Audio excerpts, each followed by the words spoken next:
అందరికీ నమస్తే అండి. జగన్మోహన్ రెడ్డి మానసిక పరిస్థితి బాగాలేదు అనడానికి నిన్న జగన్మోహన్ రెడ్డి మోదీ గారికి రాసిన లేఖే నిదర్శనం. దానికి మించింది ఏమీ లేదు, అదొక్కటి చాలు. ఇదిగో ఆ లేఖ సారాంశం సాక్షిలో రాశారు. ఒకసారి చదివి వినిపించిన తర్వాత నేను మొదట చెప్పాను కదా, జగన్మోహన్ రెడ్డి మానసిక పరిస్థితి బాగాలేదు అని చెప్పేసి. అది నిజమని చెప్పేసి మీరు కూడా ఒప్పుకుంటారు. ఒకసారి చూడండి. చంద్రబాబు స్వార్థ రాజకీయం, జరగని తప్పుపై రాద్ధాంతం, ప్రధాని మోదీకి వైఎస్ఆర్సీపీ అధ్యక్షుడు మాజీ సీఎం వైఎస్ జగన్ లేఖ, కల్తీ నెయ్యిని వాడనే లేదు, ఇక అపచారానికి తావెక్కడ. ఇక్కడ మెయిన్ పాయింట్లు చెప్పండి, కూడా చదివి వినిపిస్తా. తిరుమల శ్రీవారి లడ్డు తయారీపై సీఎం చంద్రబాబు నిరాధార ఆరోపణలు. ప్రపంచవ్యాప్తంగా కోట్లాది మంది భక్తుల విశ్వాసాలను దెబ్బతీశారు. కోట్లాది మంది భక్తుల మధ్యలో అనుమాన బీజాలు నాటుకున్నారు. ఇక్కడ ఇంపార్టెంట్ ఇదే, ఈ రెండు లైన్లు చాలా ఇంపార్టెంట్ అనమాట. ఏమని, ఇలా చేయడం దుర్మార్గమని, అన్యాయమని చంద్రబాబును మందలించండి. నెంబర్ 1. నెంబర్ 2 ఇంకోటి ఉంది, ఆలయ పవిత్రతను దెబ్బతీయొద్దని గట్టిగా చేవాట్లు పెట్టండి. ఇక నువ్వేం అడగాలి, మీరు విచారణకు ఆదేశించండి, విచారణ జరపండి. సిట్టింగ్ జడ్జితో జరుపుతారో లేదంటే సిబిఐతో జరిపిస్తారో జరిపించండి. వాస్తవాలు ప్రజలకు తెలియజేయండి అని కదా నువ్వు లేఖ రాయాల్సింది. నువ్వేమని రాసావు ఇక్కడ, చంద్రబాబు నాయుడు గారిని తిట్టండి అని చెప్పేసి అని ప్రధాని మోదీ గారికి లేఖ రాసాడు. మరి నీకు బుర్ర ఉందనాలా లేదనాలా? నిజంగా నీకు పిచ్చి అనుకోవాలి కదా మేము, లేదంటే నీకు ఎవడో సలహాలు ఇచ్చి కూడా సచ్చిగాడనే అయి ఉండాలా? ఇలాంటి సచ్చు సలహాలు నీకు ఎవడెత్తున్నాడు అసలు మాకు అర్థం కావట్లా. ఒక ముఖ్యమంత్రిని తిట్టమని ఒక మాజీ ముఖ్యమంత్రి ప్రధాని మోదీ గారికి లెటర్ రాస్తాడు. మరి నువ్వు చేసిందేంటి ఇక్కడ? మొన్న నువ్వు ప్రెస్ మీట్ పెట్టి ఏమని మాట్లాడావు? సిట్టింగ్ జడ్జితోనో సిబిఐతోనో విచారణ జరపండి అని చెప్పేసి పెద్ద పెద్ద మొగర మాటలు మాట్లాడావు కదా. మరి ఆ లేఖలో ఎక్కడ ప్రస్తావించలేదే? విచారణ జరిపించండి అనే ప్రస్తావన ఆ లేఖలో కూడా ఎక్కడ కూడా ప్రస్తావించలేదే. ఆ లేఖలో వద్దు, ఇక పోనీ మీ సాక్షిలో కూడా రాయలేదు కదా విచారణ జరపండి అని జగన్మోహన్ రెడ్డి అడిగినట్టు. ఇందులో కూడా ఎక్కడ రాయలే, ఏ కోసాన ఏ మూల రాయలా. మరి నువ్వు లేఖ దేనికి రాసేవయ్యా? చంద్రబాబు నాయుడు గారిని తిట్టండి అని చెప్పడానిక? లేక అందుకు రాసుకుంటావు నువ్వు? ఏదో తన ఎమ్మెల్యేని ఎంపీని లేదంటే మంత్రుల్ని ఆదేశించినట్టు మోదీ గారికి లేఖ రాసాడు తిట్టేయండి అని చెప్పేసి అని.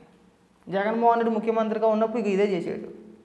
చంద్రబాబు నాయుడు గారు ప్రెస్ మీట్ పెట్టినా లేదంటే ఎక్కడైనా సభల్లో మాట్లాడినా లేదంటే ప్రభుత్వం పైన తీవ్ర వ్యతిరేకత వచ్చినా ఒకటే ఆదేశాలు, చంద్రబాబు నాయుడు గారిని బూతులు తిట్టాడు. ఆ పోసాన కృష్ణమురళియో లేదంటే లక్ష్మీ పార్వతో రోజనో కొడాలనానియో ఒక 4-5 బెటాలియన్ ఉంది రోత బ్యాచ్. ఈ రోత బ్యాచ్ అన్నింటినీ వదిలేసేవాడు. వాళ్ళ ఇష్టానుసారంగా బూతులు తిట్టేసేవారు. మొత్తం డైవర్ట్ అయిపోయేది. ఇప్పుడు కూడా అంతే. విచారణ జరపమని చెప్పేసి అని అడగట్లా, చంద్రబాబు నాయుడు గారు తిట్టండి అని చెప్పేసి అని అడుగుతున్నాడు. అంటే ఏంటి, కాసులకి కక్కుర్తి పడ్డారో, కల్తీ నెయ్యి సరఫరా చేసే కంపెనీతో ఒప్పందం కుదుర్చుకున్నారు, తిరుమల తిరుపతి దేవస్థానం ప్రతిష్టని దెబ్బతీసేశారు, నాశనం చేసేసారు. ఇన్ని చేసినా సరే దాని గురించి ప్రస్తావించలా. ముఖ్యంగా మీరు చంద్రబాబు నాయుడు గారిని తిట్టేయండి, చేవట్లు పెట్టండి, మందలించండి. ఎవడైనా రాస్తాడయ్యా బుద్ధున్నవాడు ఎవడైనా కానీ ఇలాంటి లేఖలు? మీ నాయకులు వైవి సుబ్బారెడ్డి నిన్నమాటదాకా ఏమని మాట్లాడాడు? మనిషి పుట్టినోడు ఎవడైనా అలాంటి మాటలు మాట్లాడతాడా అని చంద్రబాబు నాయుడు గారిని ఉద్దేశించి మాట్లాడాడు. మరి విజిలెన్స్ అధికారులు అడిగే ప్రశ్నలకి సమాధానం ఎందుకు చెప్పట్లేదు? ఎందుకు భయపడిపోతున్నాడో గుండెలు బాధేసుకుంటున్నాడు అక్కడ. అసలు విచారణ చేసే అధికారం మీకు లేదు, నేను కోర్టుకి వెళ్తాను, కోర్టుకు కూడా వెళ్ళాడు. విచారణ ఆపించేయండి, స్టే ఇవ్వండి అని చెప్పేసి అని దొరికేసారు. దొరికేసిన తర్వాత కవరింగ్లు ఆ రోజే తీసుకొచ్చావు మళ్ళీని. అది తాగేసి మాట్లాడుతుంది, ఏది పడితే అది మాట్లాడుతుంది. ఇక నీకు నీ సాక్షి ఉంది కదా అని చెప్పేసి నువ్వు పిచ్చి మాట్లాడుతున్నావు. వాళ్ళ చేత వార్తలు రాయిపోతున్నావు.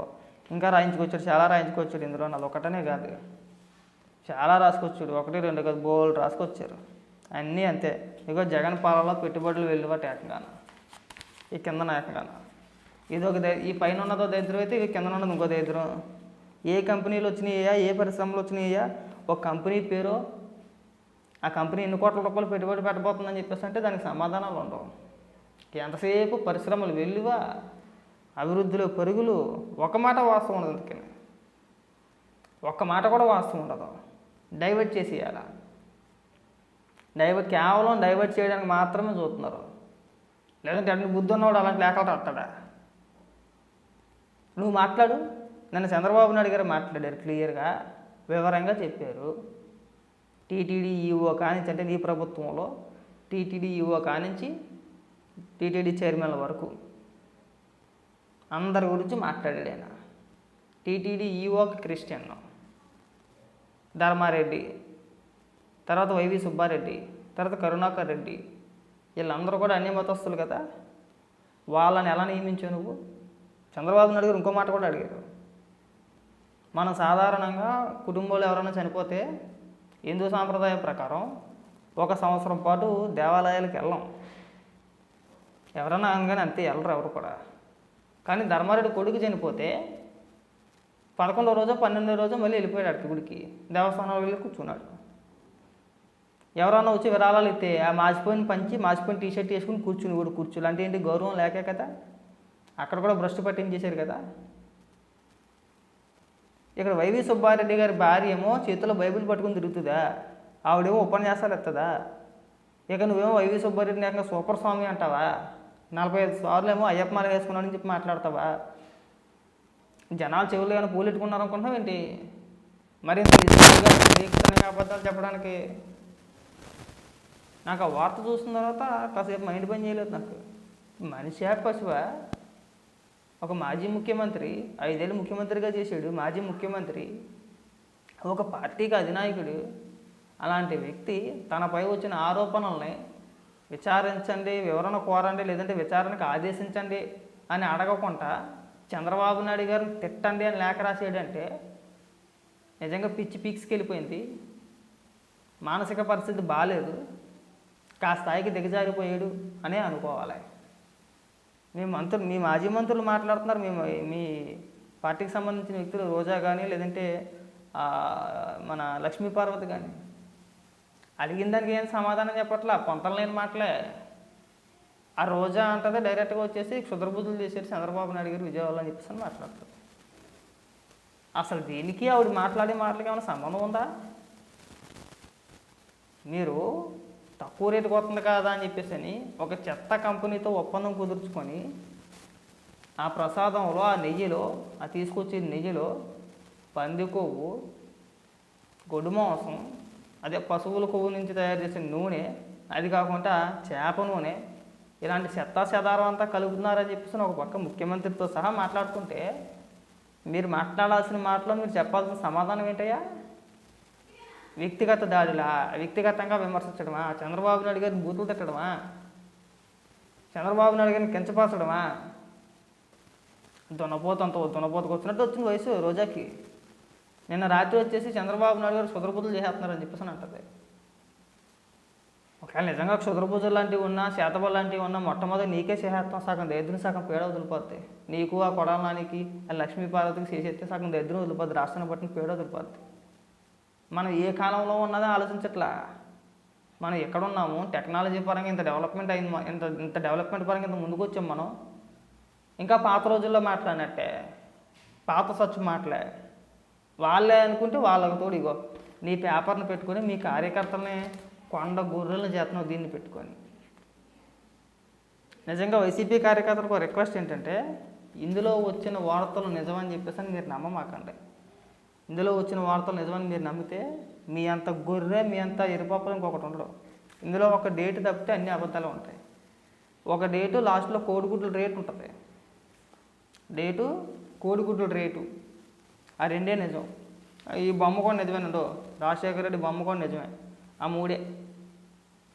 ఆ మూడు మినహాయించి ఇందులో అన్నీ అబద్ధాలే, ఒక మాట వాస్తవం ఉండదు. పైగా మొన్న ఎప్పుడో ఒక వార్త వచ్చింది, దీనికి భారతిరెడ్డి గారికి ఎలాంటి సంబంధం లేదంట. సాక్షి పేపర్కి భారతిరెడ్డి గారికి ఎలాంటి సంబంధం లేదు. అసలు ఆవిడ చైర్పర్సన్ కాదు, డైరెక్టర్ కాదు అని చెప్పేసి ఇందులో వచ్చిన వార్త. అది కూడా ఇందులో వచ్చిన వార్త, సాక్షిలో వచ్చింది. ఒకసారి సాక్షి అని చెప్పేసి గూగుల్లో కొట్టండి, వికీపీడియా ఓపెన్ చేయండి. ఓపెన్ చేస్తే సాక్షి ఓనర్ ఎవరో, చైర్పర్సన్ అని చెప్పేసి భారతిరెడ్డి గారి పేరే ఉంటుంది. దీని ఫౌండర్ వచ్చేసి వైఎస్ జగన్మోహన్ రెడ్డి పేరు ఉంటుంది. ఇది జగన్మోహన్ రెడ్డికి సంబంధించింది కాదు కదా, కాదు ఈ చెత్త. మరి ఎవరికైనా మీరు పాఠాలు చెప్పేది నిస్సిగ్గుగా, సిగ్గు లేకుండా పచ్చి అబద్ధాలు మాట్లాడుతున్నారు కదా. కొన్ని రోజులు పోతే జగన్మోహన్ రెడ్డికి భారతిరెడ్డి గారికి కూడా ఎలాంటి సంబంధం లేదంటారు వాళ్ళు. ఒకవేళ అన్నా సరే ఆశ్చర్యపోవసరం లేదు మనం. కానీ నిజంగా అన్నా మనం ఆశ్చర్యపోవసరం లేదు. వాళ్ళ ఇష్టం, ఇంకా వాళ్ళకి నోటుకు వచ్చింది మాట్లాడతారు, వాళ్ళకి ఏది తోస్తే అది. ఆ సమయానికి ఆ నింద నుంచో లేదంటే ఆ ఆపదలోచో బయటపడాలి అంతే. అంతకుమించి వేరేగా ఆలోచించడం ఇద్దరు కూడా. ఆ సమయం గట్టెక్కితే సరిపోద్ది. అవసరమైతే మొగుడి పిల్లలు ఇద్దరికి సంబంధం లేదని అంటారు, సాక్షి పేపర్ వాళ్ళకి సంబంధం లేదంటారు, సాక్షి టీవీ వాళ్ళకి సంబంధం లేదంటారు, విజయమ్మ జగన్మోహన్ రెడ్డికి సంబంధం లేదంటారు, షర్మిలాకి జగన్మోహన్ రెడ్డికి సంబంధం లేదంటారు. వాళ్ళ ఇష్టం.